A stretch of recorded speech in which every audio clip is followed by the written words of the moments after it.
How's it going, everybody? It's your favorite apostates. I'm McKay, and who is this? New hair. Oh. Jordan didn't even remember.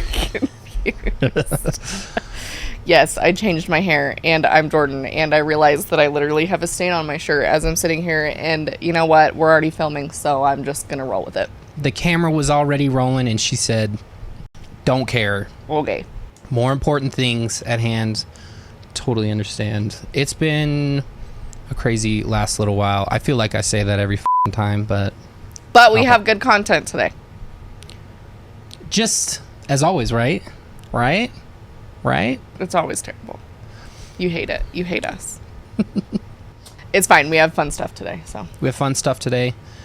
Funny stuff, too. We're keeping it light. It might be a little infuriating, but, you know. Not as infuriating as things in the past. Not like a Lori Alexander type of infuriating. Yes. Like a Bethany type of infuriating. Yes. Depending on the day. Lots of goofs and gaffs, I would imagine. We're going to see. Let's do a reaction. A little while ago, Bethany and her husband Dave, Bethany being of girl-defined, quote-unquote, fame, did a little response video after they went and saw the latest feature film, the Barbie movie. Because she's triggered! C'est que toi said! They had some interesting takes from what we have heard. Primarily unsurprising Bethany. takes, let's say. Unsurprising. So one of them liked them and one of them didn't. I'll leave you to guess which one that is. take a gander. Take a guess. So let's get it going. And we will try to have some fun along the way. I'm going to keep this part in. It's literally right as I brought the video up. I thought it was hilarious. So hopefully it doesn't get us First of all, let's copyright just right off the bat say that Dave is very much theater kid energy, and when we watch videos with him in it, he is actually quite funny. Bethany is Bethany. But the title of this video is Does My Husband Like the Man-Bashing Barbie Movie? The Man-Bashing Barbie Movie. So we're starting off on a good note. I'm just Ken. That's enough. It makes me laugh every time. I had to play through it a couple times as we were getting everything set up, and I'm just... I'm great at doing stuff. I'm going to go first and do the intro. Okay. Okay, are we ready? Focusing? Yeah. What's up, y'all? It's Bethany and Dave here, and we are here to deliver a Barbie review. Or like I like to call it, shiny, happy people. What? What does that mean? Dave. What does that even mean? I guess you could draw some parallels, right? Is that what he's saying? Not the idea of shiny, happy people. Not the idea of shiny, happy people, the documentary. I'm giving him the benefit of the doubt on this one. About it. Just think about it for a little bit. Yeah. Which we have a review on Shiny Happy People. So thanks for the... Okay, she doesn't get it Unfortunately, either, you so. do. See? Okay, well, She doesn't apparently I'm understand. not the only one. I guess it's a Ken thing. I guess. Okay, tell us how you ended up being the one here to give a Barbie review. I'm here because the other saw the night movie. you said, 'Cause my wife we made can me. get someone to watch the kids and go see Barbie together. And I was like, like a free date. So She was like, hey, Very literal response. I want to go to see a movie, and I want it to be a write-off, so we're going to make a video together, and you're coming with me. Cool. You can write off the whole date in that case. Yeah, I mean... Makes business sense. So we went. Okay. Yeah. And like a more official, like, go see Barbie so we can do a review. And that's the only reason that I would really be interested to see Barbie. So totally. Yeah. There were a lot of couples. Just had to clarify that. It's okay to want to go see a movie. There's nothing wrong with that. Okay. Yeah. Like unless you were a movie-going type of person. Yeah. You know, in which case, like, we go to movies and stuff. Yeah. But I was not expecting you would want to go see it. I didn't. So It was... Because I didn't. I didn't. It's like, why did we go then? Okie dokie. You've been asking me that. Like, you've been suggesting, you're like, hey, you should go see Barbie with girls, or you should go see it with friends. And you kept asking me, like, since it's come out, if I've been interested in going to see it. And for some reason... Oh, he wanted to go see it. Yeah, Bethany, go see this movie that talks about patriarchy and feminism and... Dave. Wink, wink. Dave, blink twice if you need help. We'll come and get you.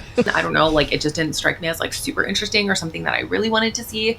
But I was like, everyone's talking about this, and the GDM crew probably wants to hear some thoughts or take on it. For those of you who have seen it or haven't, there will definitely be spoilers. So just, if you're really excited, then don't listen. Spoiler. Did she go to the movies like little Ben Shabibo with his little notepad and everything like Dressed that? like Ken. Dressed like Ken. My producers dragged me to see the Barbie movie, so here's 45 minutes of me just circle the hobies over it. Spoiler alert.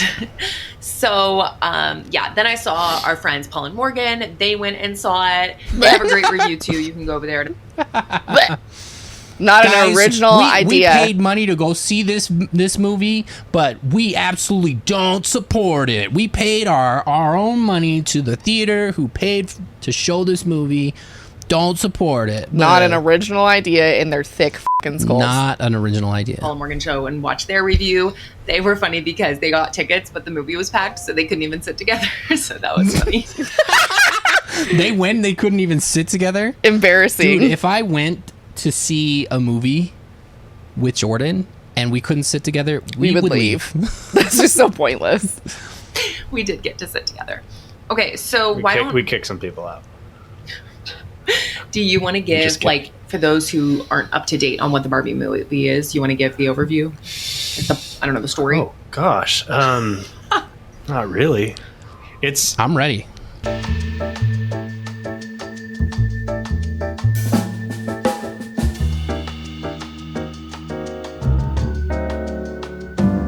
mean, that was pretty good. Yeah, I feel like that's basically the plot line and the story. That's the denouement. Without giving everything away. All right. Okay, so let's start with... First off. He's like, oh, this is the part. Oh, man. Anyway, I'm probably skipping most of that synopsis, so... Not a Christian movie. This is not trying to claim to be a Christian movie in any way, shape, or form. So I think when we... Pretty sure it's a doll movie. Yep, pretty sure that's not something they included. Who's Christian? Is there a Christian in it? Is there a Christian Barbie? I don't know. Sound off in the comments. Christians come to these movies, and we are trying to analyze it from, like, our own Christian worldview. And we're like, well, they had this and they had that. Like, of course, this is not a Christian movie. So if you are going to Barbie and expecting, like, Christian values to be present. Yeah. What about Barbie is Christian values? Seriously. Do they have a Christian, like a Barbie Pope? A Pope Ken? Or a Jesus Ken nailed to the cross? Like, why would you ever expect that? That's not the case. So you have to go into a movie with the expectation of who's creating this and what am I going here for? Am I going here just because I want to have fun, a date night, and be entertained? Okay, great. Are there things in it that are too many things that are gonna compromise my convictions? Okay, I won't go see it. Whatever your opinions on what media intake you want is fine, whatever. But yeah. It's just such a good illustration of the fact that everything for Bethany is like, everything revolves around me. Everything is Christian worldview. Like, that's the expectation going into just about anything. So if it's not there, it's like, oh my God, this doesn't have Christian values in it. Yeah. Oh my God. Well, the world's going to shit. Yeah, that's how it was for us. Yeah. Growing up, we would call they would like... There's this whole Mormon ad, I'll probably throw it up on the screen, where it's like a little roach in an ice cream sundae, and it's like, oh, it's good except for, meaning like all these little things that go against your worldview can turn the whole thing into something that's not good. So it's kind of that same thinking. Yeah, very much still Mormon and very, it's even from our experience as Mormons, it can be very limiting in that perspective of like, you can only watch or listen to or read certain things, because I'm all for like what's age appropriate, Yeah. keeping mindful of like triggers and things and like what's appropriate for kids. I'm big fan of that. But as adults, if you only consume media that's like in this Christian context and Christian context only, Yeah. I mean, it doesn't give you a very well-rounded view. I mean, we could say the same thing about like if you watch Fox News all day long or if you watch CNN only all day long. Like you're not going to get a necessarily balanced perspective. It used to really, I remember growing up, there was a lot of families that were like, oh, we don't watch any movies that aren't Disney movies. And I think that's probably starting to disappear because Disney's woke or whatever. Yeah. Whatnot. But I'm sure there are still families that are kind of like that. Making that choice based off of the fact that this is not a Christian movie. So we're not coming to analyze this as like, what did they go against scripture and we're just giving it, we are Christians and we're going to talk about the movie as Barbie, the movie, and what we liked, what we didn't like, and why we liked it and why we didn't like it. So that's kind of the point of this review. It's a little bit more of a cultural conversation, something that is absolutely exploding right now in culture. And so we want to be a part of those conversations. And that's why we're here. I don't particularly want to be a part of every cultural content. Okay. Sorry.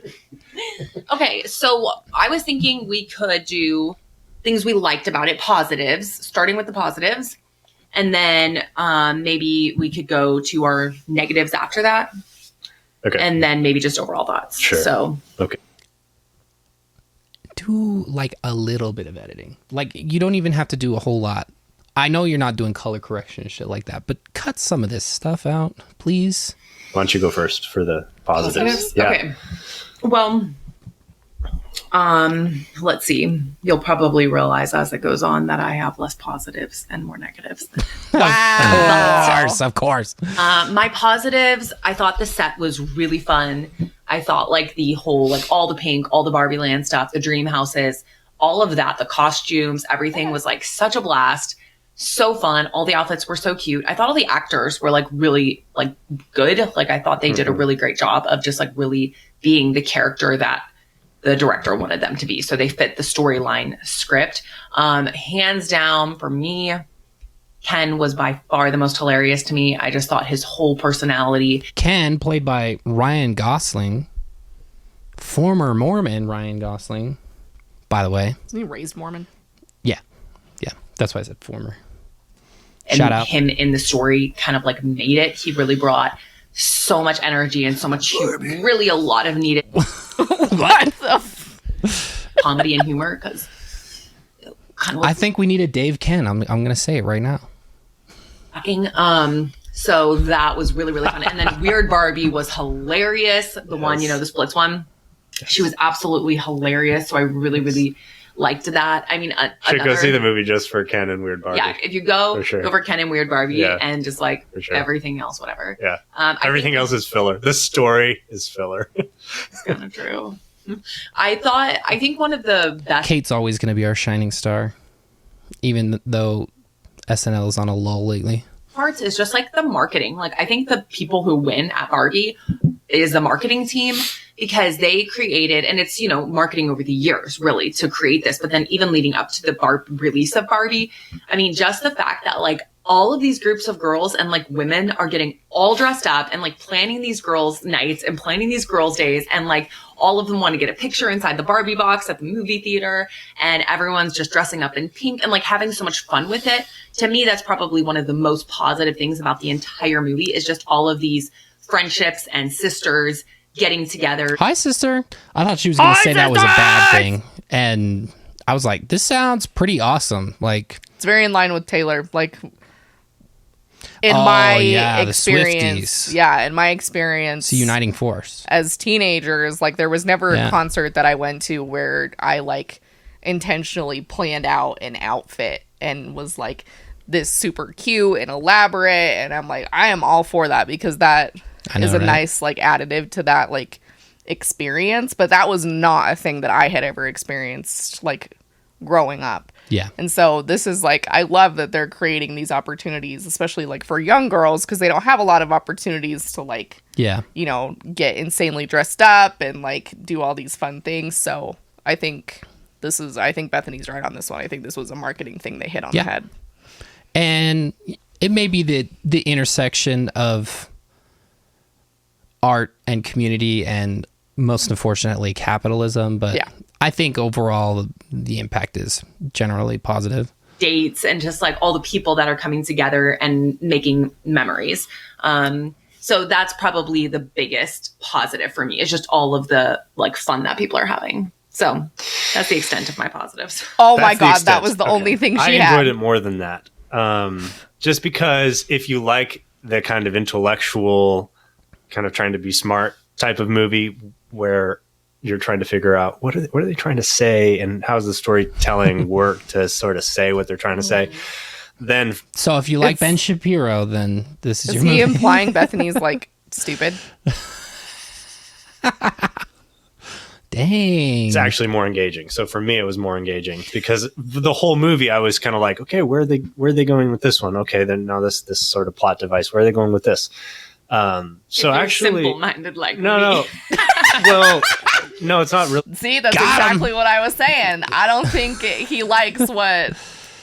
I don't think that was his intention. No. But this is one of the things where I'm like, ooh, implication alert. Even if it was his intention, of all the things that he's implied previously, this is pretty... Implication alert. Pretty tame. Being simple-minded, but if you're... It's more the expectation. Yes. If you're going to see a sincere movie, it was not that. It was not really a sincere movie. What did you expect it to be? Tuesdays with Maury? It's about a fucking doll, bro. Like... It's not that deep. It wasn't really, it was trying, what would we say? It was trying to be so self-aware of itself and that when it did try to be sincere, well, this is probably getting into, that's more of a negative. Okay.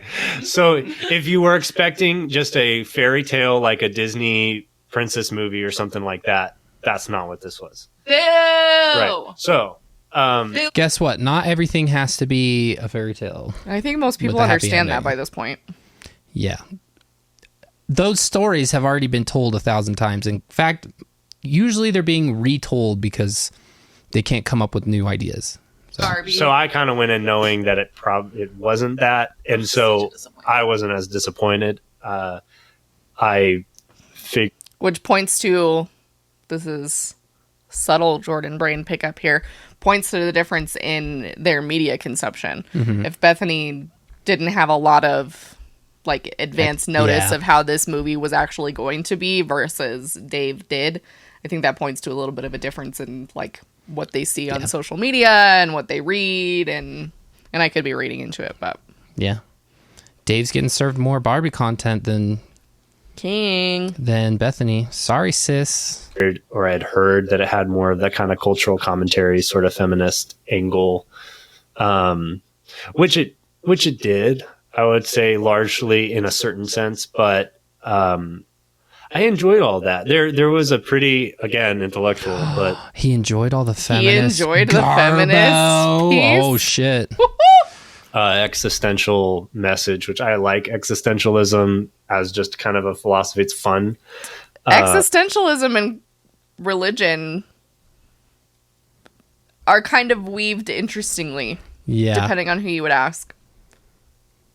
In a traditional sense, they should not touch, but you know, kind of though. I don't know.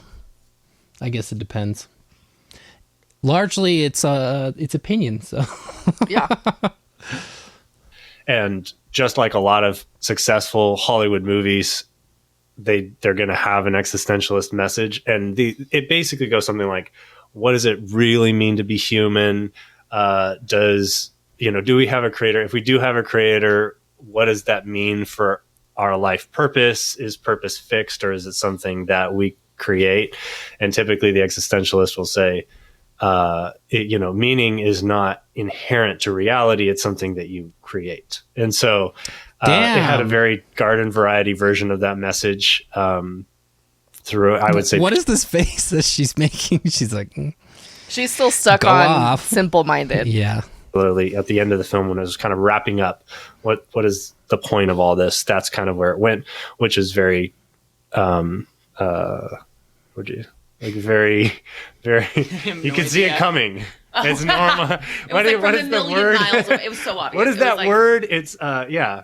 You would see it because you watch movies, and this Yes. is like the message for probably most movies you watch. And Yeah. again, along with that kind of existentialist streak is self-development. So I'm really into a lot of that stuff, just as not necessarily as the whole entirety Nice. of a worldview, but it's got a lot of interesting ideas. And so I'd rather a movie move in that direction than some of the other directions. So I actually appreciated a lot about how Barbie, I think, Dang. Bethany's face. She's You know- like, buddy, you were not supposed to share this money. No, you know what this is giving? And I see this because I work in this sphere and we have existed in this sphere. This is giving mixed faith marriage. Totally. Not that that's where they're at right now, but this is kind of the conversations that it's giving is one person, especially when you talk about like the deconstruction path, really starts to go down a lot of times the intellectual, academic, Yeah. purpose, understanding, context. Like this is kind of the beginnings of what we see. And again, I'm not saying that this is where they're going, but from an ex-Mormon or a Mormon lens, this is typically what we see when people start to kind of go down the questioning Yeah. path. And that's not to say that questioning always means leaving. Yeah. But it's easy to see why going down this path of like really deep questioning, really deep thought, intellectualizing is very shaky to an already shaky religious foundation, or it can be anyway. And so what I see from these two is Dave kind of stepping more down that path and Bethany being like, oh my God, are you serious? This is so stupid. You know what I mean? Yeah, and then you also apply the kind of general. It's not. It doesn't exist in all the religious spaces, but in a lot of them, like in Mormon, I don't know if it's really as widespread as I've seen it, but like all of the Twitter Mormons were like people like Dan McClellan come around, who is a biblical scholar, formerly working for the church, is a Mormon, and they're like intellectualism is a total enemy to faithfulness. So when you see this being applied to other aspects, people in your life might be a little freaked out by it. Mm-hmm. And the more I thought about it, the more I appreciated this, and the more I read about it too, where it wasn't really trying. I think a lot of conservatives. What is happening with it's just Bethany's face right now? Did you see that? Go back. Go back. Too, where it wasn't really trying. She sticks her tongue out. Why? I think a lot of conservatives thought, oh, it's just bashing men, and I think that That's literally what Whoa. Bethany titled the video. Whoa. Dang, she's throwing shade right there. doing was it was more saying like here's a stereotypical world, Barbie land, and here are some of the impacts on the real world with expectations for women and stuff like that. And You have to zoom in on her face. And Oh, I absolutely will. here are some of the kind of tropes and stereotypes about patriarchy, and we're going to kind of explore that. What if patriarchy came to Barbie land, at one point in the movie? And so I really like that idea. It was very experimental to me, of just like, let's put these stereotypes along with these stereotypes, and let's flip the power dynamic, and then let's see what happens, and then let's flip it back, and then let's like try to come to something that maybe transcends both of those. And I think that filmmakers did. How did Interesting. these two people get married? I do not There's no way he wasn't always like this, No. right? I don't think so. I think, I don't know. And again, this is, Dave and Bethy are three-dimensional people that live in reality, and what we get of them is very slim. Just like people come on here and make judgments about us all the time. It comes with the territory. We've learned to get over it. But the thing is from a Mormon perspective, looking at this, like, and what we've seen from Bethany over time, is it feels like Dave was very much like, if we're talking about like a movie perspective, like a background character, like he was very not as involved, more on the quiet side. And maybe that was intentional on his part or Bethany's, I don't know. But now, especially since that Instagram live that sent like all of this shit in motion, he's been a much more like prevalent part of her content, especially like her individual content with her intercourse, as we like to call it. Her course around teaching Christian women sex is also very much centered around Dave as well. And so he's becoming way more into her space from an outside perspective. Not that it wasn't ever not that way in their day-to-day life, but it seems like he's entering more. And if he is, in that sense, he might not have always been as willing to speak out about these concepts. And if he's seeing an actual therapist, I mean, therapy 101 is your opinions, your voice, your perspective deserves to be heard. And so if you're going to be married to someone, then like fundamental marriage is being able to hear out and validate and listen to and empathize with your partner. And so if that wasn't happening, then what the hell's the point? You know? So interesting. Try to do that, especially near the end. They tried to, and we can go into some of why. Yeah, I'm resisting rolling my eyes. You're resisting, okay, but no, I think that at you at like that whole thing. Yeah, You're way kinder and more generous. It's typical of. I mean, these days it's pretty typical to just have a straight up. Here's the power dynamic. Here's who's been oppressed, and then let's basically like flip that, and the people who should be leading are the people who have been oppressed. And the movie, I don't think the movie. I feel like that's just one type of story. But I'm on the language piece of this, though. Right, yeah. Like, he used that term. Oppressed. And not in, like, oh, everybody's oppressed. Everybody's oppressed these days. Like, that's interesting. That's interesting. Yeah, Bethany could never. Exactly went there. In Really? the final analysis, in terms of what happens in the real world, I don't think that the movie was necessarily trying to say, oh, it would be better if women were in charge of everything. Well, in Barbie Land, they made that clear. But then in Barbie Land, they did, but Barbie Land is a very confusing. Yeah. Like they didn't really have a solid answer. It was a little like, convoluted. Now what? Now what happens to Barbie? Yeah. Like Bethany struggles with abstract because religion is very concrete. It needs to give you here's what you have to do. Pieces. And this is what will happen. Yep. Every piece of the puzzle. That's why it's interesting to me that Dave is more leaning towards the intellectual and the abstract, because a lot of that, especially with existentialism, is not having solid answers and not knowing things for sure. Whereas Bethany wants everything served to her with 2 + 2 = 4, period. Yeah. And that's not necessarily a bad thing. I can totally empathize with that because that's Mormonism. It's comforting to have answers. So it's interesting. When you have an open-ended question that doesn't necessarily have an answer, it can be challenging. Which that's more exactly what I want to talk about. But especially if the question is challenging your worldview, it could be. I liked all that. Yeah, I liked all that. All that exploration is fun. The philosophical explorations are fun. Ken was a hoot. He was so funny. And we love it. Weird Barbie as well. So those were my 2 favorite parts, I would say. And the musical numbers. I'm just kidding. It's so funny. Did it again? I wanted the musical numbers. He's definitely a theater kid. How did we get so blessed? And the Ken story arc too, for his character arc is so, in my opinion, these are things I'll share. These are so, I thought that there were some things that were very well done about that. I mean, Ken was the best part. Those are just some of my positives. Yeah. It's, it's funny because it's all about like women and female empowerment and how like we've been oppressed so much about the patriarchy. Oh my gosh. But she had, this is like so few redeeming qualities funny for her. Because it's like, so now we have like women director producing Barbie, the main character, but then they kind of like, Ken kind of became the star of the show. And when I see people talking about it, people are like obsessed with that song. They thought he was hilarious. So it's like, man, if you wanted this to be like... The man steals the show. Go figure.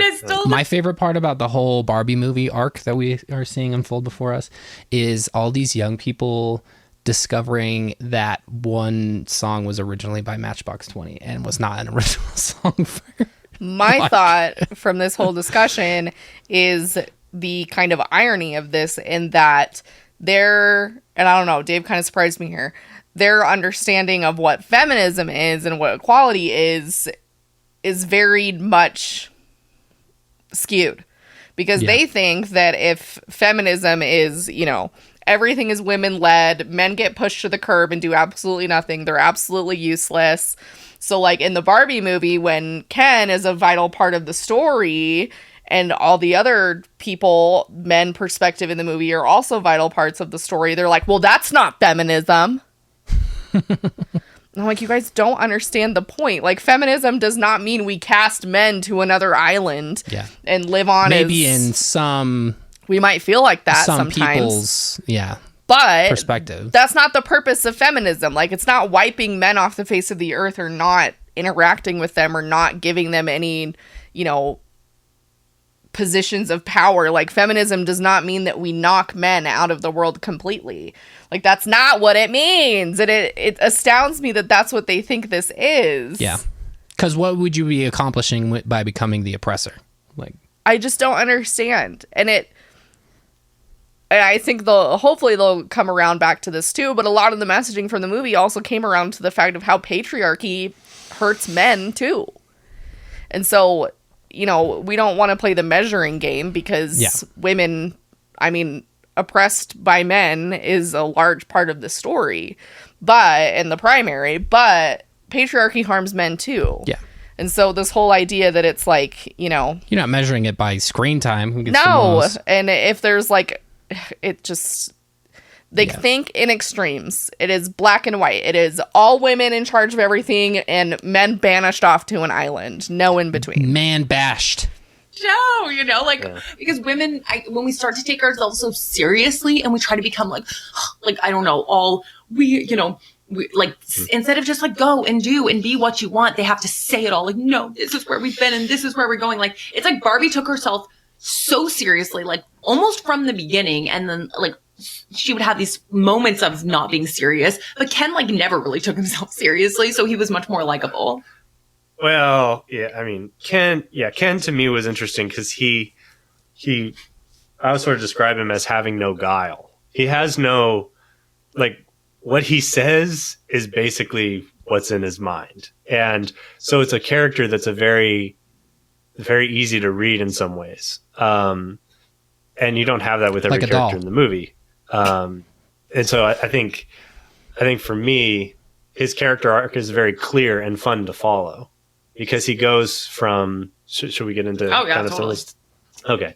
So... Let's hear it. He goes from... He goes into the real world and he discovers patriarchy. Because they didn't have that in Barbie Land. In Barbie Land, it's basically a utopian matriarchy. And so the... And for somebody who has, like, don't get me wrong, as a mom and as a person who absolutely worships many moms and all of the things that they are able to do... Would it really be that bad? Like, and that's not my point that I'm making here because that's not balanced. But the idea that is like laughable to me is Bethany and Kristen peddle constant.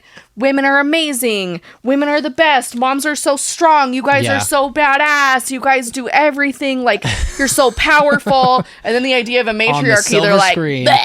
Yeah, they're like, how absurd. Oh my God. We could never. I need my husband. Like, Yeah. okay, like, chill. Women are sort of the first class, group. And then the Ken dolls are sort of Second the class secondary citizens. class. Like if they access the random access. We don't even know where they live. Where does Ken live? Like, I don't know. Well, it is a on-screen analog to kind Trying of to make how a point. Barbie was over the last however many years, 50, 60 years. And every night is girls' night. He's constantly excluded from the female spaces, if you want to put it that way. So it's I kind had of a like Ken moment today. Jordan gets her hair done. I was like, ask them if they'll cut my hair. Nope. I was so sad. I understand the point. I was but yeah. I was so sad that I wasn't allowed to go into a woman-dominated space because they would feel safer if I didn't. taking what a lot of people talk about today, which has plenty of merit to that conversation, but saying, okay, women are excluded from this space, and basically saying, well, in Barbie Land, it's the opposite. It's, this is a woman's world and men are sort of excluded. And so he gets his sense of self from the gaze of Barbie. So Barbie looks at him, and that's how he basically gets a sense of self. His identity is wrapped up in what she thinks of him, and her giving him attention. It's a very weak place to be, but at least it's easy to read. It's very simple. You know? Do we not see the real world mirror here? No, that felt personal to me. Oh yeah. Given the Instagram live and everything that we've seen up to this point, like getting strength and confidence and identity and solely from another person. I mean, I feel like that's one of the things that he talked about, wasn't it? Yeah, I think so. Interesting. If I remember correctly. Okay. And the narrator even says that, like, Ken exists basically for Barbie to look at him. Says, hey, Barbie, you know, and she said, hey, Ken. He's like, yes. You know, if she says, hey, Ken, to another Ken, then he's like, no. Yeah. You know. So he discovers patriarchy and then brings patriarchy back to Barbie land and flips everything and brainwashes all the Barbie dolls, basically, so that he and the other Ken dolls can basically run the show. And so he goes from this weak sort of subservient, like, I don't exist if she's not in my world, to this basically like, you're in my world to serve me.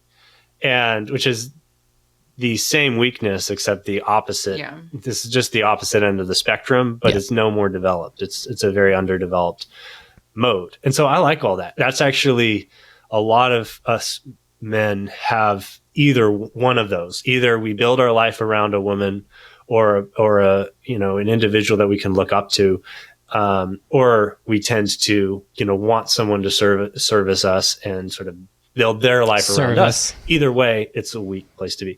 And so Interesting.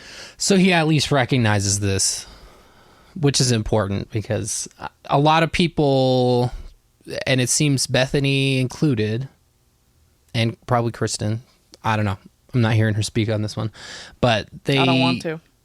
They just see like the idea of patriarchy and the word, they just shut off. They don't want to listen. They don't want to hear anything about it and how it can affect people on both sides of the spectrum. Yeah. And seeing it play out in a movie like this, they're just like, oh, what a bunch of bullcrap. Like, I don't give a shit. Well, Bethany went into it with that. Like, as soon as she heard the she word was like, patriarchy, like that was we have it. to go see this so we can make a 45-minute video. Well, because I don't think she knew that. I don't think she knew that going in. But the second she heard it in the movie, it wouldn't have mattered. Yeah. Like, it's going to shut her down no matter whether it's presented before or after, because that's just such a... She has such a, like, fixed viewpoint on that from Girl Defined and, you know, her and Kristen and all that bullshit. Yeah.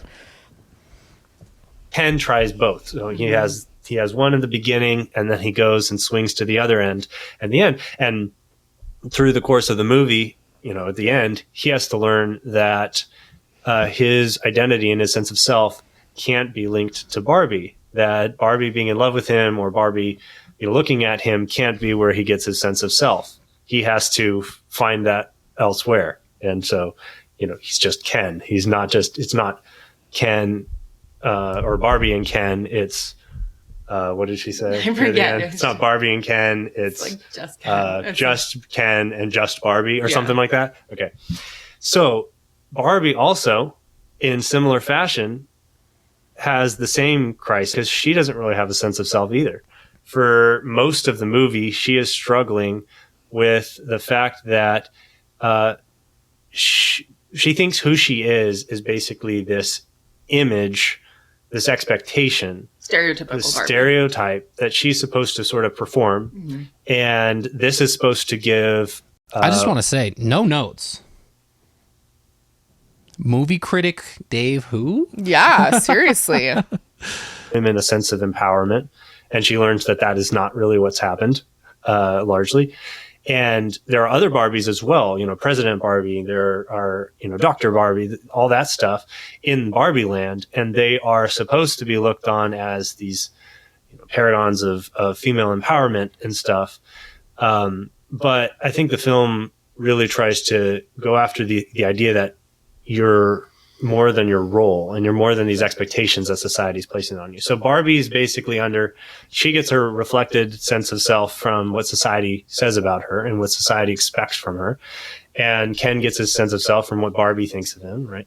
And then, or if Barbie's building her world around him.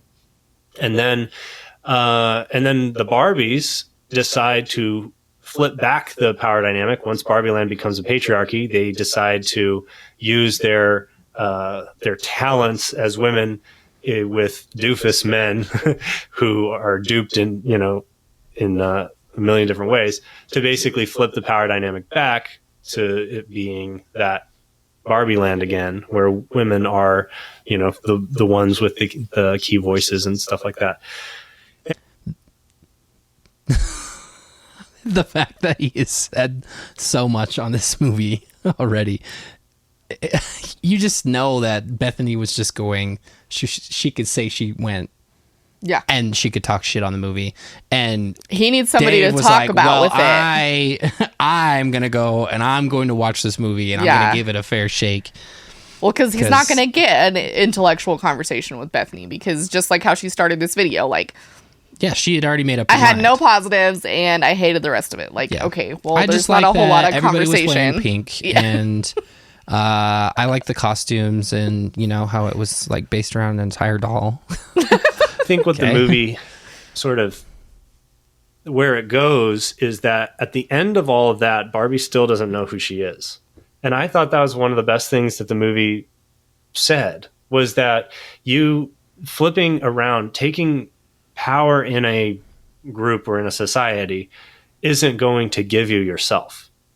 You are simply reacting to whoever. If you're reacting to whoever has the power, once we're reacting, actually do get the power, you're not going to know who you are any more than you did before. And that's what Ken finds. Ken didn't have the power. Then he got the power. He still didn't have a sense of self.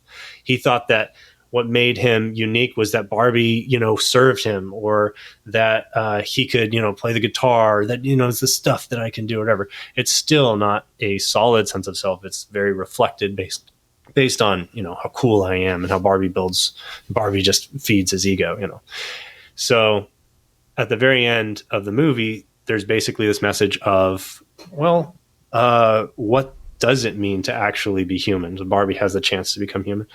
And what does that actually mean? Does it mean fulfilling the designs of your creator, who she meets? She meets the creator who created Barbie. Does it mean, and what that woman says, this old lady near the end says, I can't control you. Basically, I don't control your destiny. Even though I made you, I don't control your destiny. And so basically Barbie has to figure out who she is going to be and develop. I'm shocked that Bethany hasn't exploded yet. I am shocked she hasn't exploded yet either. I don't know that she thought about it in this way. She didn't think it through. I mean, for some people it might be pretty obvious, but if you're like going into something as closed-minded as she is, there's probably a lot of things that he's raising right now that she did not even like consider. It's not that she's like stupid, it's just that her mind was not in that space. Yeah, turned off to it. Yeah, that it wouldn't stand out to her. Because you can find those types of parallels all over. Oh yeah. Yeah. It's all about the paradigm. It always comes back to that episode of Bluey Flat Pack. You can look at it through a couple different lenses. Like you can look at it through a religious standpoint, and the parents are the creators or whatever, and the kids are living out their destiny on Earth, and you can also look at it through a scientific. It's got both things overlaid on top of it, so it's not always. Well, and it's all dependent on your paradigm. From what I understand about what Bethany peddles, and it's the same within Mormonism, the idea of like destiny is not. Yeah. Like, it's not something that people either accept or believe that that's something that is, because like when you're a Christian, you have a purpose, you have a design, you have there is not a whole lot of agency in I get to do whatever the heck that I want for Bethany's type, not like every Christian, because there's plenty of Christians out there that don't operate like this. but the very expectation of like, this is how I have to do it. My purpose is this. God tells women that they need to do this. I mean, their whole fucking shtick is God's design for women. Yeah.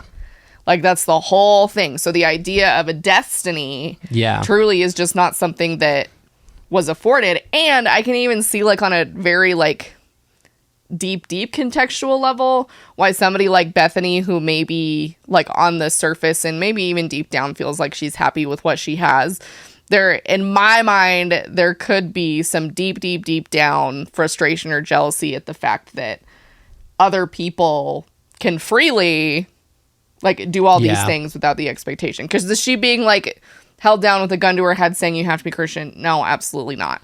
But most Mormons who want to leave or try to leave or think they can aren't either. It's the expectations. It's the weight of the things that have been laid out in front of you. It's the shame. It's the family. It's all of those things. And so to have this movie be like, you can be whatever you want to be, and that might be frustrating for her because she might be even deep down resentful that wasn't something that was really afforded. Yeah.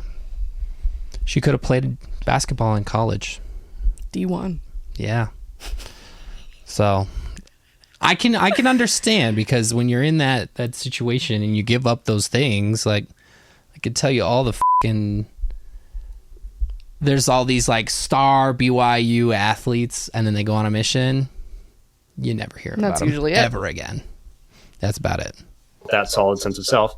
And in good existentialist fashion, basically she's going to look inside and decide who she wants to be. And she ends up traveling to the real world and to become a part of it, to basically be human.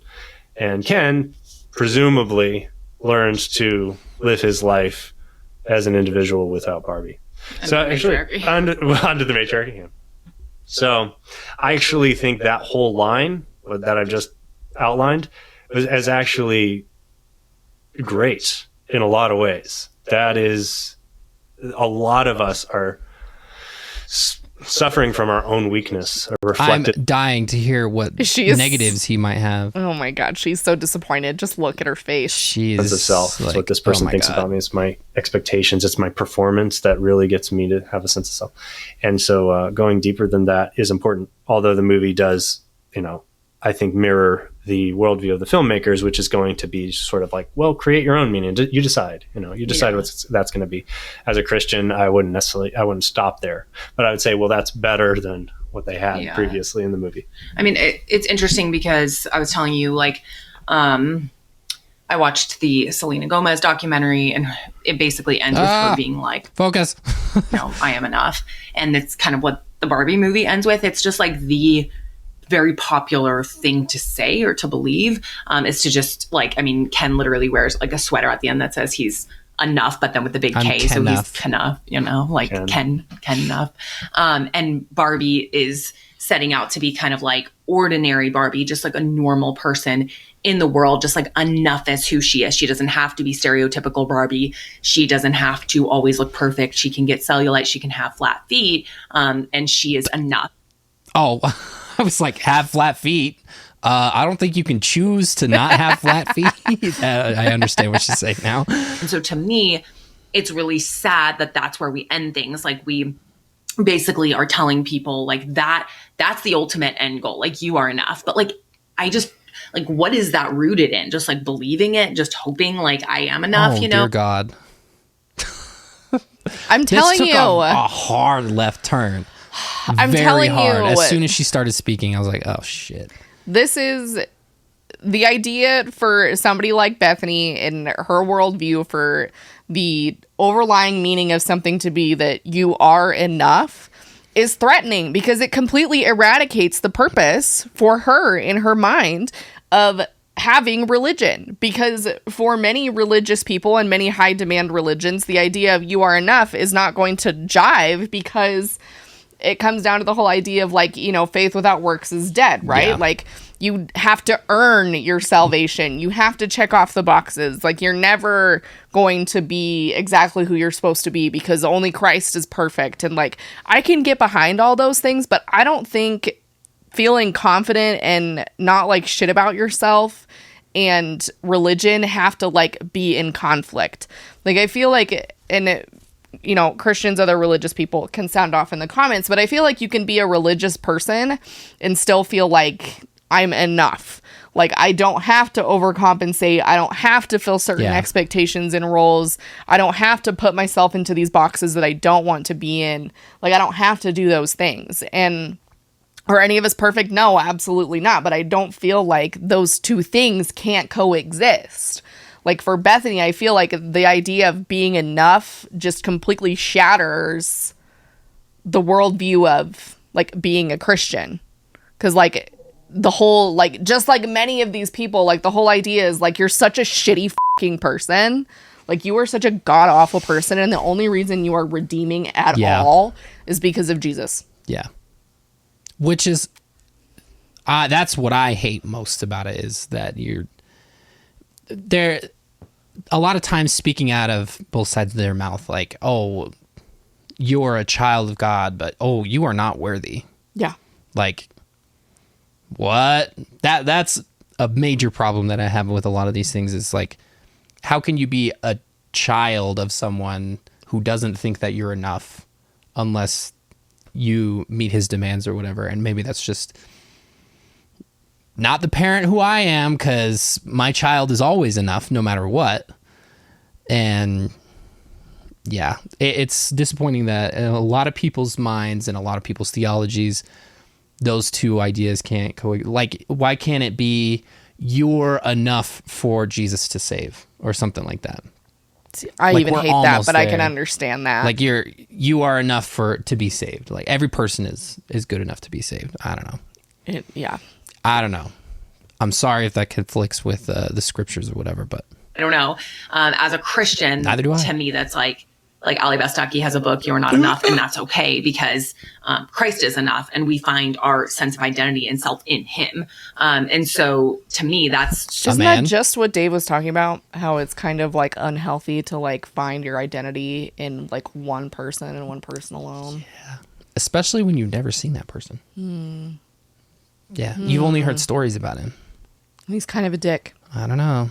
Crucial as a Christian, because I'll never be good enough. I'm going to have hard days. I'm going to have moments where I don't like the way that I look. I'm not going to always, like, even if I can be confident, like, at the end of the day, I do have a longing to be named by someone, my creator, to have an identity outside of myself, to live for something greater than myself. And so, but do you have an identity outside of that? Because I don't think you do.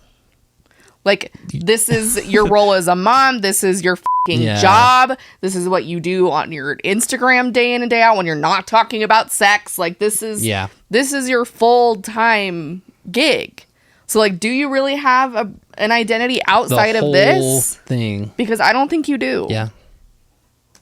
These movies that end like Barbie with like this whole big build up and all of this, and then it's just kind of like, you are enough. It's like, but who does that really help? And like, how is that the final message? So many people.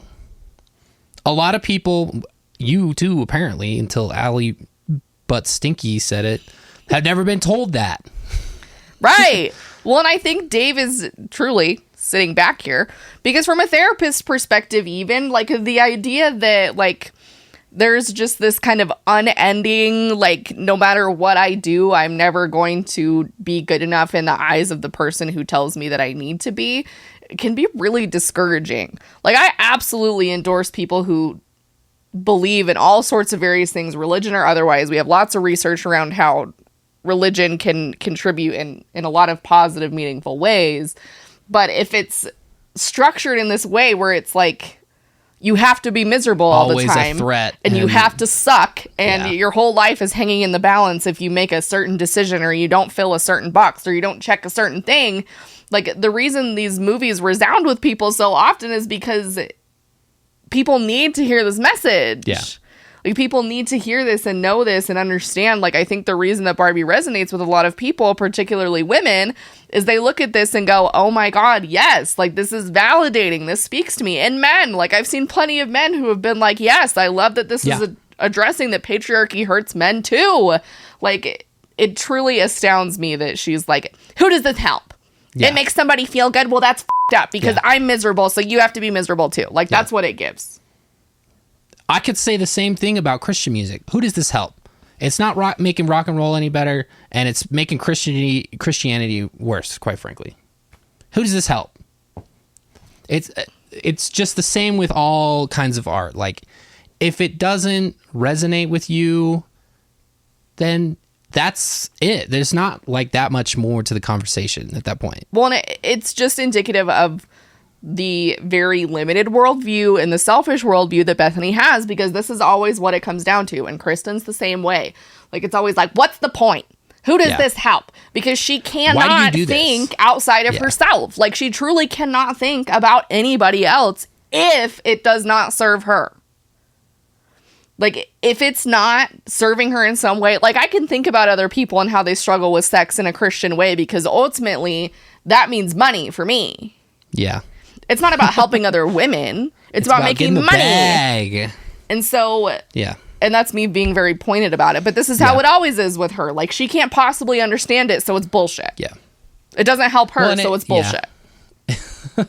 The parallels there with this, too, is like I understand that probably a big motivator for making this film was to make money. This is the system that we live under. Sure. Everybody's getting a payday, but you can include something in there, some sort of substance that's valuable, even though you are just trying to make money. It's, How have we come to this point in time where that is like the grand conclusion? So that kind of Dave bugs me. He's like, irks me. I think we probably view it differently. So this is the big debate amongst. Oh my God. Yep. Whatever you say, honey. They're fighting after this. 100% they fought after this. Oh, ouch.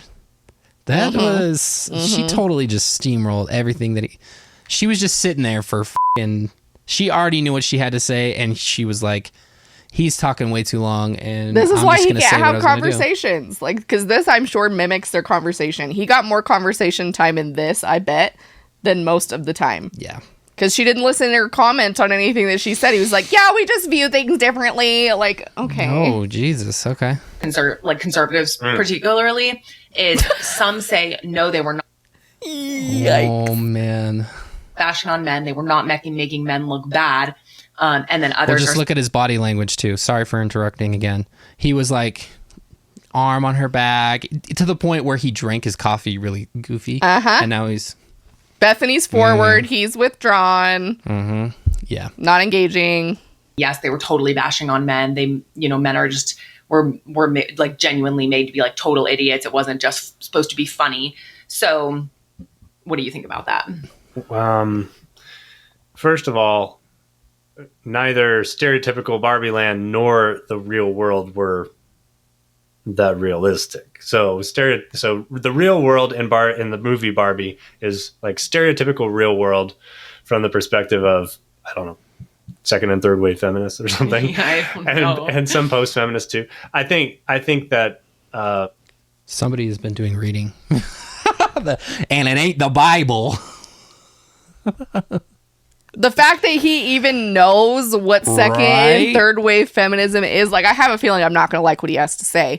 But the fact that he even knows, unless he heard that as like a, stupid term, but I don't even think, like, I'm thinking conservative talking points. I can't think of anyone. Even if you're just throwing that term around in a lot of those circles, it doesn't mean that you understand it. But no, but that there's a difference. Second and third, interesting. The men they're bashing in the movie, the men they're bashing are doofuses. I don't necessarily see there being a message as, all men are like this. To me, it's actually positive. It's like all the men in the movie are like this. There's not really any man in the movie that's really that great or has any substance. But then I'll go up the kind of meta level and be like, yeah, but Ryan Gosling is in the movie and he crushes his role. He does a really good professional job as an actor. Yeah. So there is a man in the movie, and he's such a f***ing theater kid, bro. Such a geek. I love it. There are other men as well who are really killing it at their career, doing a really good job and doing a great job for the movie. So does the movie really not have any men who, is it bashing all the men, or is it basically saying, also look how good Ryan Gosling and maybe Will Ferrell or whatever, look at how well they do. I I just don't take the story that seriously. Yeah. See, that's my problem though, because I feel like the movie, it was supposed to be like kind of over the top in every way. Like, this is ridiculous and this is ridiculous. But then I feel like the movie, especially Barbie's side of the movie, like Ken's side of the movie, to me stayed pretty like comedic and funny and not that serious. Like, he brought all the much needed humor, and Barbie's, her whole side and all the women were taken so seriously. I mean, literally in the movie, it's like the women, you know, all you the literally were talking about how Kate McKinnon's character was so silly and goofy. Right. Like, I'm confused. I was here 10 minutes ago when you were doing that. Barbie dolls have to be like woken up to this, to realize that they have been living under the patriarchy. But it's like, these are like feminist talking points, you know, like it's like back in the day, like women need to know that, you know, like they would literally, like, we have to tell them how unhappy they are in their homes. We have to tell them how unhappy they are as mothers, you know? Girl, no, that is not how that worked. Do you think that people had to tell women that they weren't happy, that they couldn't get a f***ing credit card, that they couldn't vote? Own land. I mean, somebody definitely came into their homes and were like, you're unhappy. Yeah. Because I couldn't possibly have the brain matter to say, wow, this is really screwed up. Or my husband is abusive, but I can't get a checking account or a credit card to leave him. Like, it drives me bonkers because they stick on the surface level of like, ew, women are unhappy, when it's like, this is contextually so much deeper than this. Like, this is so much deeper than this. And you're going to sit on the very surface level of like, wow, women are just so bitchy and unhappy and they possibly couldn't think for themselves. Like, are you that disillusioned with this? Well, it's the whole kind of MO that they've been employing lately of, oh yeah, they just have to tell people that they're unhappy, and suddenly they think that they're unhappy. That they've been that's like the playbook recently. They've just been like, oh well, enslaved people in the South, they didn't really have it that bad. In fact, some people benefited from the things that they learned when they were enslaved. Like, at Pearl, what? That is the largest bullshit and the most harmful, toxic thing I've ever heard in my life. Total revisionism, just pull that out of your ass. But okay, even if we flipped the script, like, couldn't we say the same thing? Like, couldn't we say that most people just went about living their lives until religion came in and told you that you were unhappy in the life that you were living? The sky and the thunder. Right. That, you know, that Jesus is going to send you to hell if you get a tattoo, or, you know, if you're gay, or like, didn't someone come along and tell you that? That's exactly what I did as a missionary. Oh, you think you're happy now? Well, actually, you're not, because you're not a Mormon. You think you love coffee? Boo! Think again. Coffee is horrible for you, and God doesn't want you to drink it. Like, that's exactly what evangelism is. And it comes from an immense place of privilege. Like, okay, so you don't see how any of this would have ever benefited you. Like, you weren't a woman in the 50s. You weren't a woman, you know, after World War II. You have so many more rights than those people that came before you. You're white. You're cis. You're relatively in a sound, safe, stable financial position from what it seems. You just bought a house. Like, you're in a pretty stinking privileged position to look down on feminism and its purposes, to be able to even put you in the position that you're in a lot of ways, because you suck the patriarchal dick, but there's a lot of things that you would not have still, even if you were a big supporter of the patriarchy.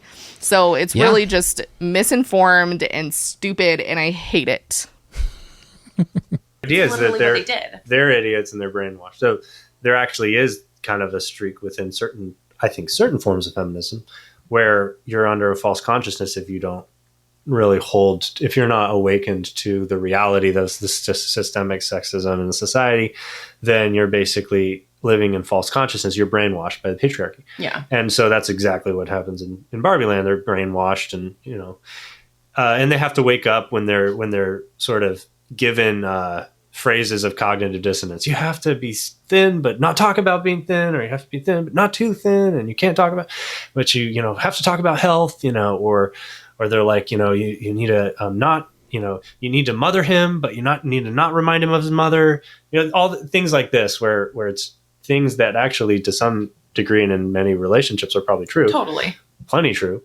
Those are the things that sort of wake the Barbies up to, oh my goodness, I've been asleep, and yes, I can now see clearly. And I think that's one of the ironies of the movie, and one of the ironies of trying to be so self-aware is that you could do a number of those just based on the movie itself. Yeah. And just how the movie is using commercialism and possibly even sexism. Commercialism? Just replace that with capitalism and you've got We're it. getting there. We're getting there. We're getting there. To basically try and sound like they're woke. So there's a so character, woke. Will Ferrell plays a character in the movie where he tries to have all these things like, we've had women CEOs like twice, we uphold women, we empower women. This is, and he's just so adamant that it's giving, we had a black president. How could we possibly be racist anymore? He's like woke and he's with it. And the film's making a great point, that all these talking points don't actually make you aware of the society or put you in a place where you're actually willing to Dave is surprisingly insightful on this. And I love it so much because I do. know it sends Bethany up the fucking wall. Yeah. She's probably like, I wish you could glean this much from scriptures. You need to throw up the picture that I showed you. This Instagram post recently was posted on their account, and I cannot only help but wonder if this was recently posted for a variety of reasons, not the least of which was this conversation. Shout out Fundy Doll. Is that what it is? Yeah. Funny power Doll. because he's the CEO and he's at the top. That's actually, under one perspective, that's a great analogy for the movie itself. Is that kind of character who's basically like saying all the things, but still functioning in a very capitalist, very, even possibly sexist way. And you're, at least according to the definition that's being put forward. Yeah. And so you could argue that there is a cognitive dissonance just with the movie itself and what it's trying to say. So the cognitive dissonance would be between what the movie is trying to say and the fact of the movie. Yeah. And the fact of the Barbie. Bethany cannot even get on his level. No. And I'm not saying it's like a difference in like intelligence, but in the conversation piece of actually being willing to be more critical and analytical, and she can't or won't. I won't say can't. Yeah. She won't do that. She doesn't want to engage in it in good faith like Dave is. And obviously I don't know what's going through Dave's head, what his preconceived notions of the film were or anything like that. But if they were in alignment with a lot of the other conservative Christian talking heads, then he definitely had his mind changed at least a little bit. And that's pretty obvious with how he's in depth of an analysis he's doing here. I think the two of them have a fundamentally different worldview on a lot of things. I'm starting to piece together. Yeah. His like analytical thinking here and like even the verbiage that he's using is well beyond what you would see in a Girl Defined video. Plenty of like way more higher level and intellectual of a conversation than I've ever heard Bethany and Kristen have. Yeah.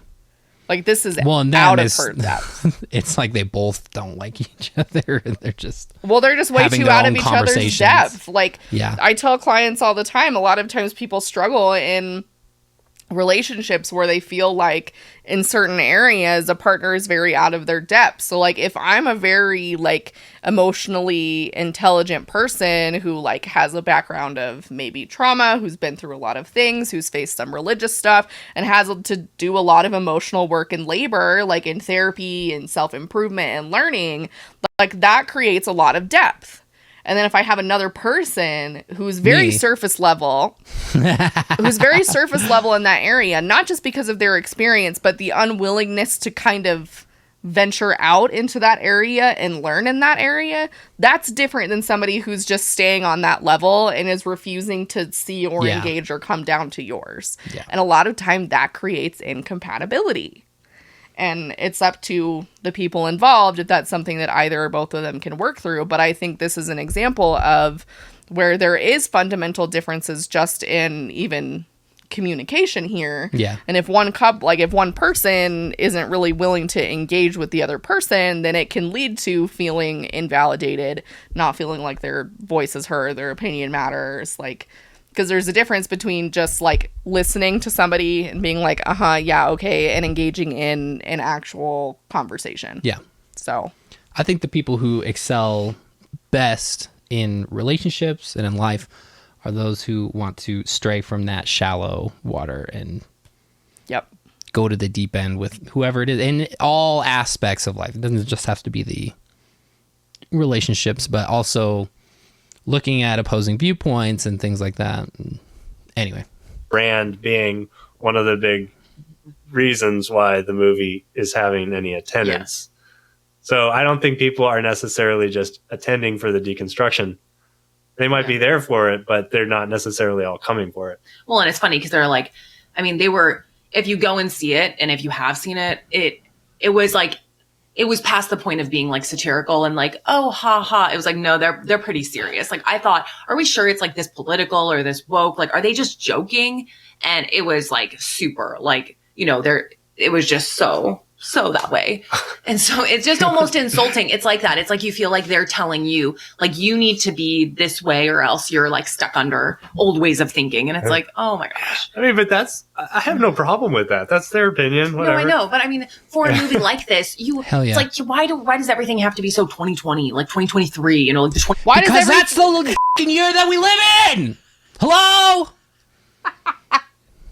I was thinking, why does everything have to make sense just according to Bethany? Like, why does it just have to exist? Like, she cannot possibly see outside herself for long enough to think that other people can hold opposing viewpoints and benefit from something that makes zero sense to her. Like, it's evident just in this conversation with Dave. She's like, I know you think that way, but it's still stupid. Like, that's not how this works. Oh, my God. Oh, it's so political. Oh, my God. Exhausts me. Why does it always have to be 2023? Why can't we just throw it back to fucking 1423 and we can chop the hands off of people who steal and witches? We can burn witches. 20s. Like in a few years, things are going to change and it's going to be like, oh my goodness, that's so 2023. You know, like, why does it have to be? Yeah, that's how the calendar works. Thank you. All of these, like, talking points from right now, like, so obvious, so direct. I mean, I could just go on and on and on. There's just like all these speeches and like, why are so many of the women so like bitter and angry? Like some of the main. I'm sorry. Totally missing the point. Hello? Because of all the things that I've seen, like from the Barbie movie and from even clients of mine who have talked about it and everything that I've seen, the only person who's sounding like a bitter old hag is you. Owie. It's literally just you. Like, the only person who's bitter here is you.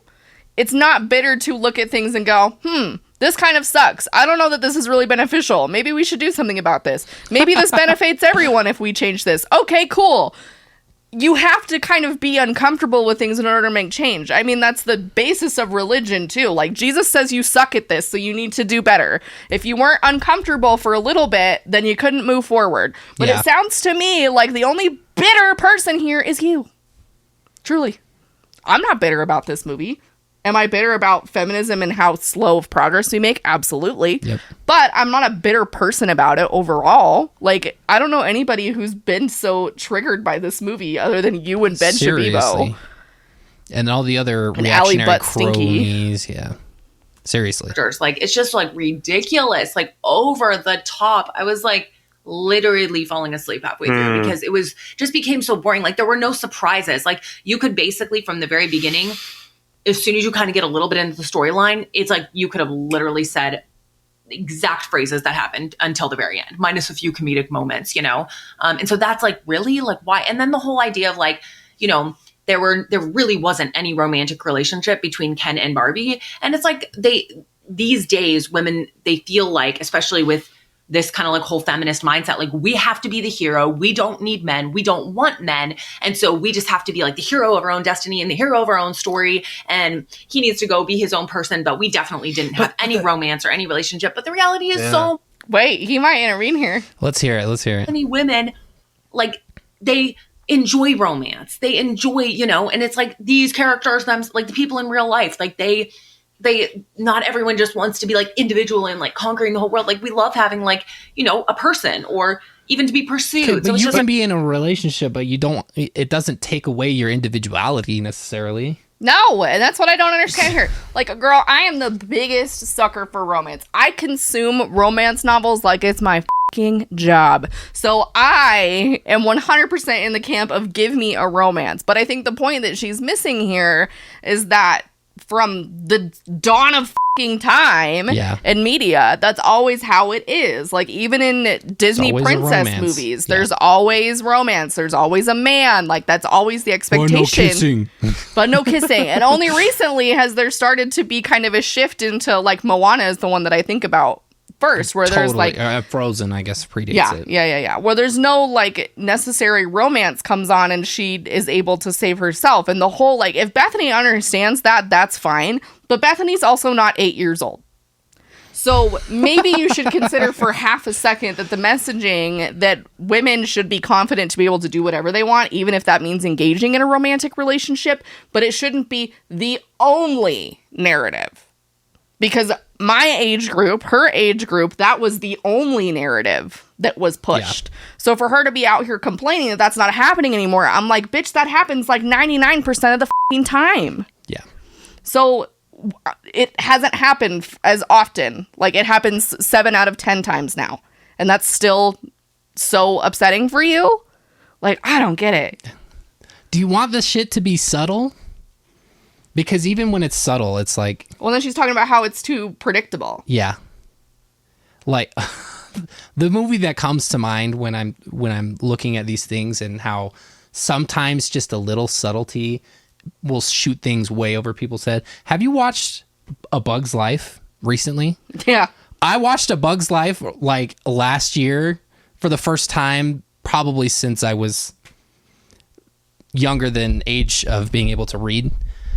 It is all about class consciousness and revolution of the proletariat. Go watch it. I swear to God. In a kid's movie. Like, sometimes it's obvious and sometimes it's not, but it's always saying something. Ridiculous. As it should. Yeah, but they don't want to be with a man. They don't want to be with any of the men in the movie.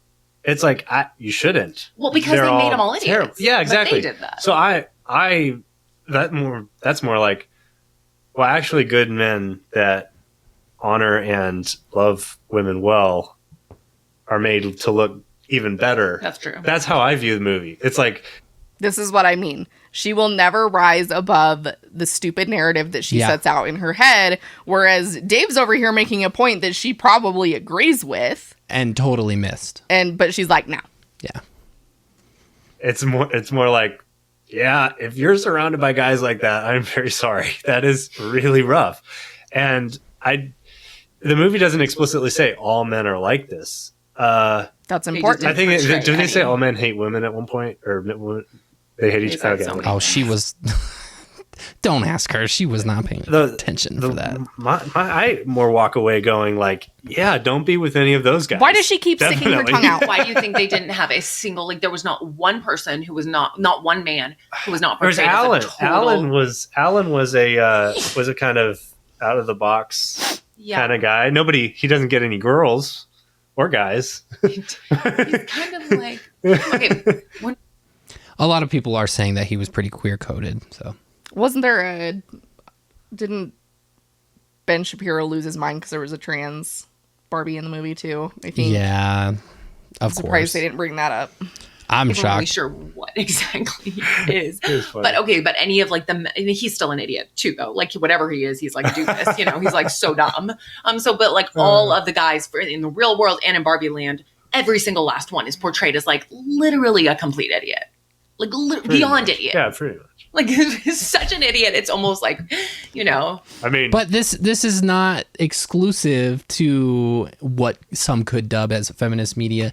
The Simpsons is the longest running animation where the dad is a complete dumbass, and it's common through all these other shows. But as soon as there's like a feminist agenda, now it's a bad thing. There are some, I mean, I wouldn't regard The Simpsons as a feminist show, but there are some feminist points even in The Simpsons. So it's like, you know, if Bethany wants to not encounter, like, Lisa, hello. If Bethany, even Marge, really. Yeah, there are even some though she's the moments. housewife. Like, she's going to have to lock herself under a rock and never come out. Yeah. And honestly, I would prefer it if I never had to see her face again. So. Here's the thing, though. You know, we've heard these statistics and stuff. Women are outstripping men in so many different sectors in our society, you know, education and careers and stuff. It's like men are very much falling behind. It seems like there's a crisis of identity amongst many men. So there are movements that are sort of capturing a lot of these men that are really stereotypical, that are like the manosphere that I've heard of. I don't know much about it, but it's this sort of idea. Oh, Good, thank please God. don't. I've got some hope for Dave. That if the feminists say this, you sort of say the opposite. Like the feminists say, That's what Bethany does. You know, they have all the power, and so you're like, yo, it's good to have power. You know, you basically just affirm that sort of thing. And there are a lot of groups like that, and there are a lot of guys that treat the women that they're with like that. I mean, very much like, you're here to serve me, either, and in both ways. The weak sort of nice guy approach, where I'm building my life around you, and your happiness is the most important thing in my life, and our relationship is the most important thing. That's a very weak position to be in, and just as much as the Did you see her face?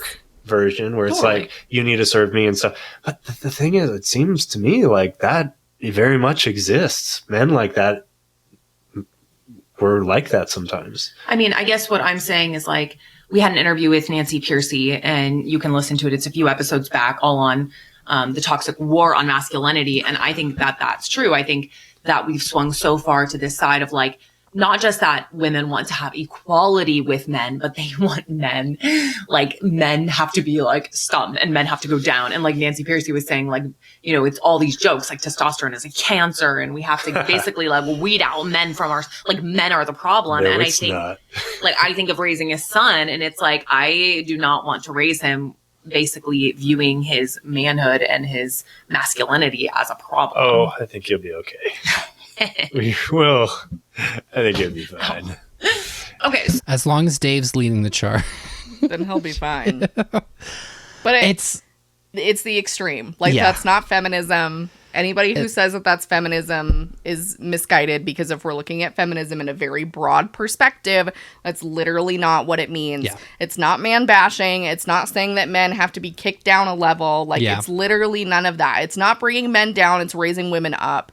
It's leveling the playing field. Any feminist who is f***ing about their shit would never say that testosterone is a cancer. Absolutely that has not. to be a caricature, because there are women out there who have very high levels of testosterone, like, unless you're going to be some sort of like turf or whatever like that. And then I could see it, but a real deal feminist is... That's not what it is. Yeah. And it's not to say that women can't feel that way, because they absolutely can, and sometimes maybe they even should. But that's not what feminism means by a whole. And it's just a stupid kind of barrier in the way of this becoming a thing, because it's just like anything else. Like, if it was this simple, we would all get it and go, this is mutually beneficial, and move forward. But that doesn't benefit people. That doesn't benefit men as much as it benefits women. And so men can stand in the way and continue to perpetuate these systems because it benefits them on some level. Yeah. And so, but if we get everybody around to the idea that, like, patriarchy hurts men too, then it's like, interesting. Yeah. But that can't happen as long as this rhetoric exists. You gotta make the compromise sometimes. Or not really even compromising. It's just showing you that it's a deeper seated issue and it's further reaching than just the one subset of people. We gotta start wrapping it up here. Hold on, let me go back. Yeah, as a problem. Oh, I think you'll be okay. We will. I think you'll be fine. Okay, so we got to start wrapping it up here. Okay. Okay. No, that was like, You did not listen to. Look at this man. You did this not is the understand man the assignment. dejected. We're done here. Like, I made it. You made zero efforts Seriously. to listen and understand. We had no. It's like the two of them had a conversation. It's not even a conversation. It's me talking and you talking. Yeah, And he almost had like no cons that he shared. My overall opinion of the movie and score, if we did a 1 to 10, Paul and Morgan did a 1 to 10. I liked that. I hate the 1 to 10. I'll do a 1 to 10. My Oh my god. Oh my god. overall, okay, like I was going into it, I didn't read reviews, like I didn't watch any reviews or listen to See, that's what I'm saying. reviews before going to see it because I wanted to be as open-minded as possible, and I just went in like, Never. I highly doubt that. I'm sorry. I hope this will be interesting, engaging. I hope at least like, you know, I'm there for like 2 hours and we paid this money and we have a babysitter. Like hopefully I'll just be like entertained and engaged. And I felt like very much kind of like it was a snooze fest. Like there was like Ken was really funny and the Kens were really funny and Weird Barbie was really funny. But outside of that, it was just honestly like boring to me. And I just felt like it was so obvious. And like I was saying, you could pretty much tell the storyline from the beginning. So that was kind of like a disappointment. Like why, even if you remove all of their messaging out of it, like all the wokeness, all the political stuff, all the messaging, like even just the story as a whole to me was so lacking. Like I just felt like there was so much more they could do with that. I would love to hear Bethany, the explain, director. what is an interesting story that doesn't have wokeness or whatever. And don't say God is not dead. On that level, it was really not entertaining. Like it's not a movie I'm ever going to pull out and be like, girls' night, which would have been so fun. But like, every night is girls' night.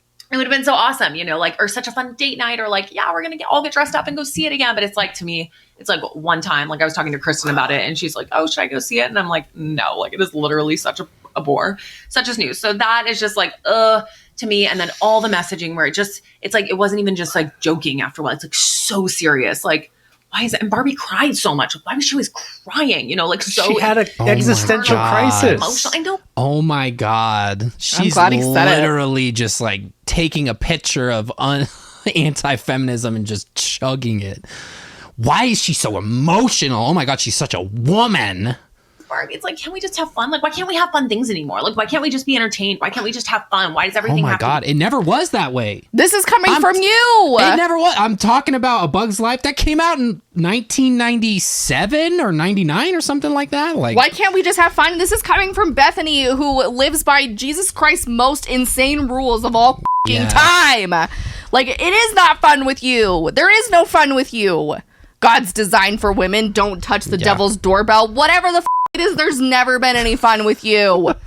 Never. Until now that she's rebranded. Intercourse. Like 2023, like, you know, oh my goodness. She lived in the world of shiny, happy people, and her world had to be cracked. And that's exactly what he was trying to say in the beginning. That's why I gave him the benefit of the doubt.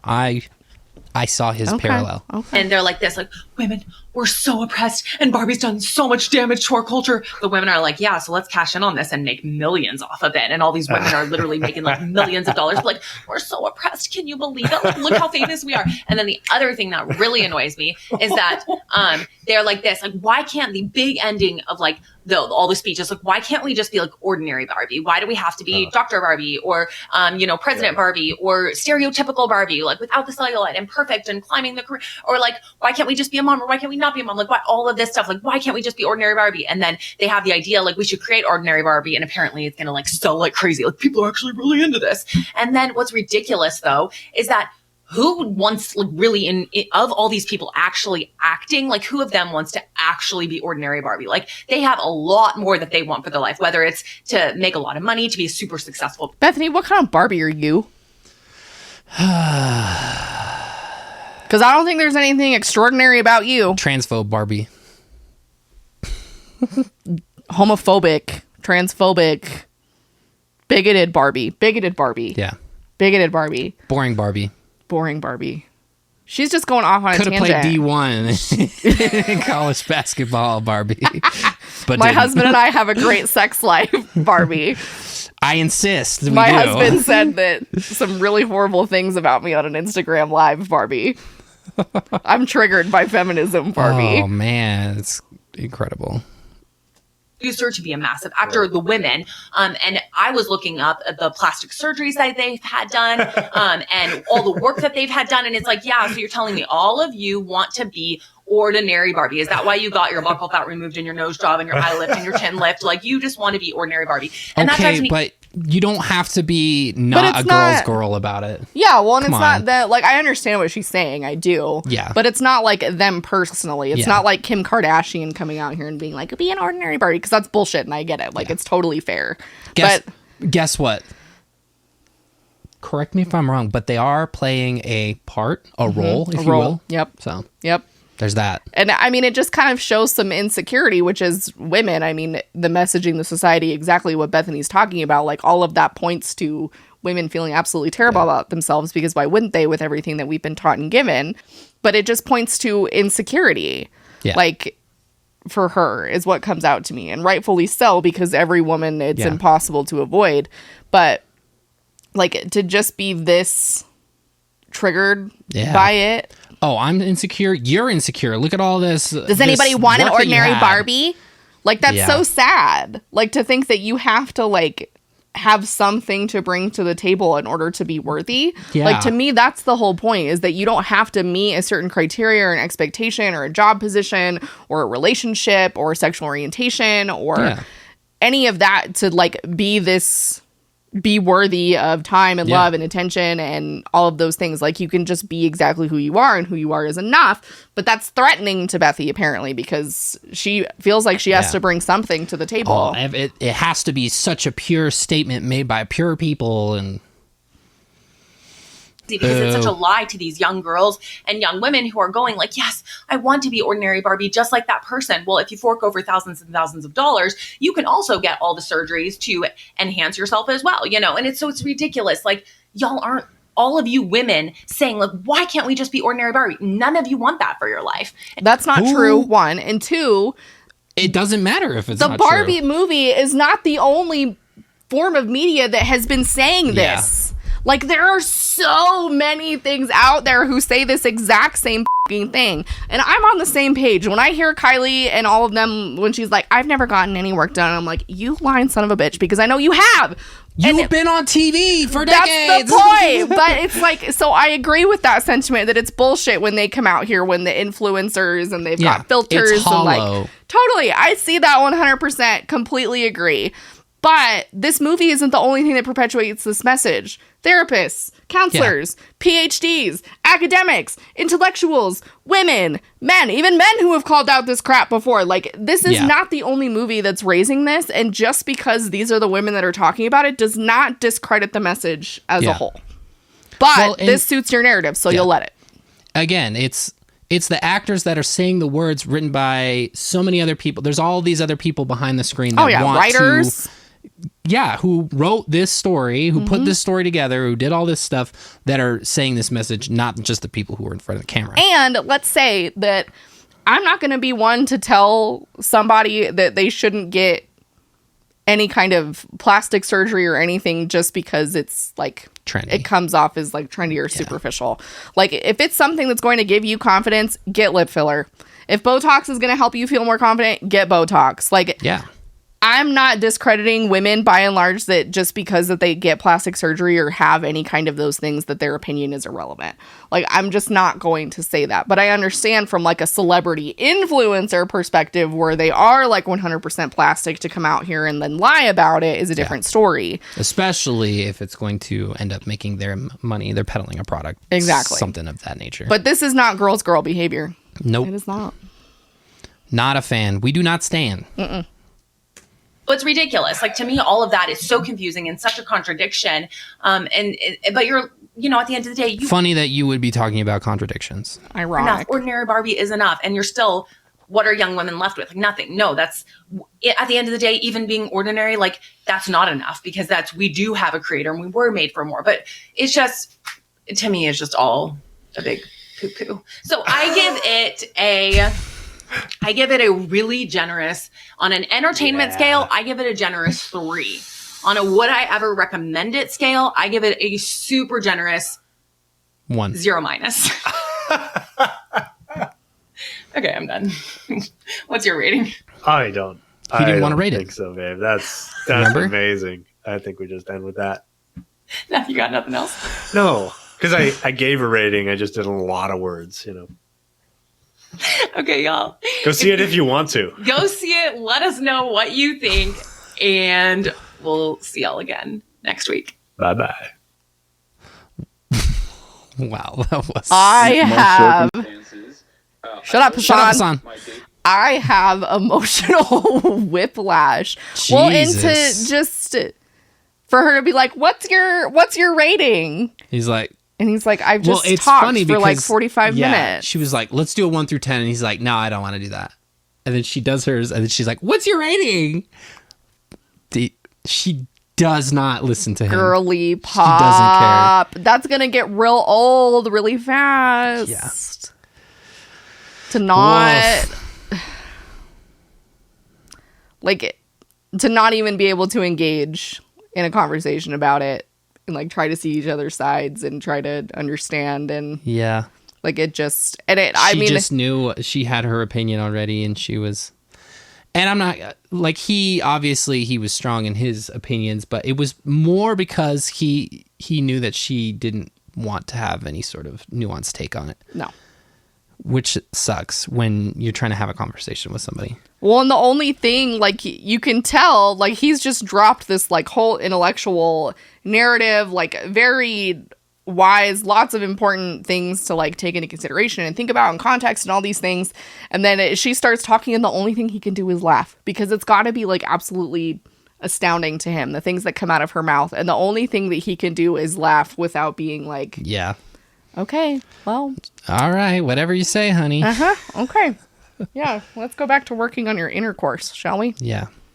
The intercourse. So, Well, that was a ride, wasn't it? yeah. Don't talk to Bethany about the Barbie movie. Seriously. What other movies are blacklisted? You can't talk to Everything that Bethany doesn't come from VidAngel. Yeah. God, it is. We haven't done too much talking about Dave lately, but I was taken aback, to say the least, about his analysis of it. Dave is not free, just like any of us, of making offensive things Yeah. or having largely maybe not productive things about, you know, the community and things. But Yeah. also, I'm not as confident in saying that I know what Dave really believes. Like, I think we're potentially Yeah, it doing a doesn't disservice by assuming that he holds the same beliefs that Bethany does, because Yeah. I'm starting to think that he might not. Especially if he's dabbling in existentialism and things of that nature, that makes me think that he may not be completely in line with the things that Bethany has to say. And it's not to say that he might not have, like, offensive or maybe non-inclusive views, like, about gay people or trans people or, you know, things of that nature. But I don't know, like, as where he is right now, that we know for sure. Yeah. And he seems to be, like, Robert Frost's Two Roads Diverged in a Wood. It's like it's something's starting to become more pronounced to me. Yeah. And it is important to say, like, people can learn it. I don't really know how Dave used to be. I mean, Bethany lets him talk. yeah. But people can learn, just like we did. We've been on a very long journey Still. into inclusion. Yeah, we have been. And we've had continue to. bad takes, and we've had things within our Yeah. religion that we were taught that are largely offensive or and had to unlearn and had to deconstruct. And not to say that Dave's going to deconstruct and stop being religious or a Christian or anything, but any form of, like, learning in this way where it's, like, you know, truly seeking and trying to understand and not, like, you know, delving into, like, the manosphere and incel territory. Yeah. Like, this is productive. Because nobody, like, we need to not get caught as people from the outside of the black and white. Like, they're either all good or they're all bad. Yeah. There's a whole lot of gray area, and anybody who's willing to learn and kind of step outside the extreme bounds of religion should be encouraged to do so. Yeah. I totally agree. So we So do your thing, Dave. yeah, we shit on Bethany and Kristen a lot because, I mean, they put their whole Opinion out there. It's all out there. I can make a pretty decent criticism and analysis of it just by what they say. And he's definitely shown a look. Aside that, I don't think a person married to Bethany, I didn't think a person like that could be married to Bethany. Have that kind of opinion. So yeah. Anyway, sorry, Dave, that Bethany did not care about your opinions, because that was pretty. That was rough. Pretty obvious. I'm surprised she wasn't as restless while he was laying it out there, because usually when Kristen does that, it is she's very she kept fidgety. doing the tongue thing. Yeah. Yeah. So there's that. We'll have to take that for later. Yeah. Anyway, we'll wrap this up. Holy shit, this was a lot longer than it was going to be. Anyway, this was a bit longer than I didn't think we'd end up watching the whole thing, but I'm glad that we did. Final thoughts? Anything else? I think we've laid it out there pretty good. Yeah, good and well. We appreciate everybody who did make it to the end. Here's our shout out for those of you who are still here. If this is something that you would like to hear or see more often, you can hit the subscribe button. If you're on a listening platform, you can save our podcast, and you can get more of this unhinged, just analysis and rambling and what have you, all the stuff that we do here. If you'd like to support us even more, all of you are supporting us right now by just being here. But if you'd like to support us more, we have Patreon for everybody who's listening and watching. Or if you're on YouTube, you can just hit the subscribe button, right? So you can hit the become a member button that's right next to it. And it's the same thing. You get the same privileges. Yeah, exclusive content. We recently just did a members only stream. Yeah. We're going to start a members only movie watch relatively soon here. I just got the disc drive so I can do the magic on the computer and everything like that. So don't miss out on that. Don't miss out.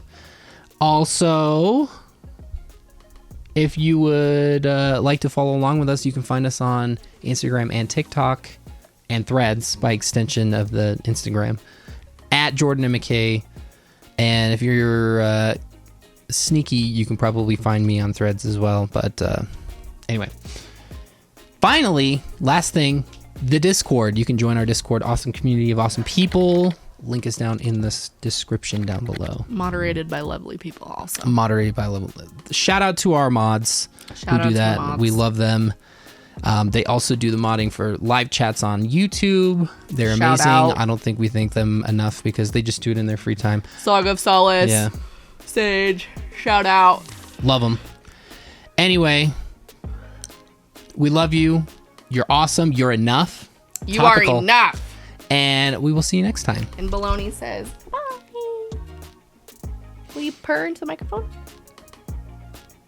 You're asking a lot of him right now.